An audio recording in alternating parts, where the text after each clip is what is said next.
Hello, everybody. Welcome back to the channel. Now, I am posting less videos. The channel's going to be going through some changes, so we will be keeping the Q&As. We're going to start doing more budgeting videos and then work from home. So Monday's video, I do have kind of an update on where I'm at with working from home in the different 1099 side hustles, so wait for that video. But anyways, every Friday we do a Q&A. You can comment on a video, send me an email, find me on social media. I'm on Facebook, Twitter, and Instagram. First question. How does a person balance children or medical problems while working from home? So that's a good question. So the first thing you need to do before you even start applying for a job is decide what is a need versus a want. So if you have a child with medical issues, whether they are autistic, ADHD, whether they have a physical issue with them, you need to decide what does a schedule look like that will allow you to take care of your family and make money. And you can do this. Usually when people say in the Facebook groups, I'm a stay-at-home mom, daycare is not an option, and I do not have family with me, I will often post about 1099 positions. And the reason for that is you build your own schedule. So a regular W-2 position with a set schedule may not be for you, but you can go ahead and say NextRep, LiveOps, Working Solutions, ACD, Direct Interactions, Omni. They all have schedules that you can create, and some of them are 365, 24/7 type of schedules. So you may be doing that to bring in income. Now, 1099, they don't take out taxes and there's no benefits, so that's also something to weigh. Some people will get the overnight shifts. So companies like Teleperformance, I know they do overnight work as well. I'm sure there's a couple others, but Teleperformance is the one that comes to mind. So yes, and if you are like me and you have doctor's appointments, you can use telemedicine or stack your appointments all for one day every 3 to 4 months. Will you do a live Q&A?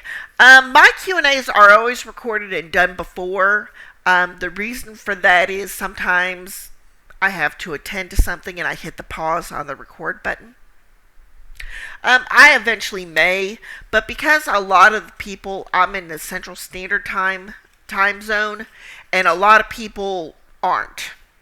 So, I always put my videos out at noon Central Standard Time, and that just works best. How strict is the attendance for work from home? So, within the first 60 to 90 days, and for a couple of companies it's 120 days, you cannot take time off. That's if you're sick, if this, if that, boom. I had a great position with the Hyatt, but ended up during training getting strep throat so bad I couldn't talk. And they had assessments where you had to talk and interact and do this and that. And it was so bad, it was on this side of my neck, that it literally was coming to the inside of my mouth. I lost like 15 pounds that week because I couldn't swallow food. And I put it off for the first couple of days, thinking, it'll just go away on its own, I'll treat it at home. But I was like, and it was just massively swelled. So I had strep, and I lost that job, unfortunately. So it is something to consider. You can't be sick, and of course it does happen. COVID is still a thing, and getting the flu is still a thing. And if you can't participate in training, or you need time off to see the doctor or something, that can cause you to lose your job. The Hyatt is a great place to work. Really enjoyed it. But come Monday, I'll do another video talking about where I'm at. But it is what it is. So most places are pretty strict. What is a good starting pay? This will depend a little bit on where you live and your background. If you are a stay-at-home mother and you do not have, or you are working and you do not have work from home experience, so maybe you've never been in a call center, customer service, sales, collections, escalations, things like that. And you don't live in a high cost of living area. So people in California, Colorado, New York, I'm not talking about you right now. $15 an hour is about thereabouts where it goes. And that's assuming you pass your background check and drug screen. Most places want you to have at least 6 months experience, if not a year, in customer service call center. So that also kind of plays into things. Just because you'll see people online and they'll be like, oh, I'd never accept money at that amount. First off, get money coming into your house. I always say you'd probably need around $15 an hour to pay most bills. I'm not saying all the bills. I am saying most bills. If you are a single income, you might have to work 2 jobs. Listen, it happens, and you gotta do what you gotta do. You do you. Okay? But just because you start out with a company, say you're only making 14 or $14.50 an hour, and that's close to 15. But get your foot in the door. Get the experience and understand that most of these companies hire from within.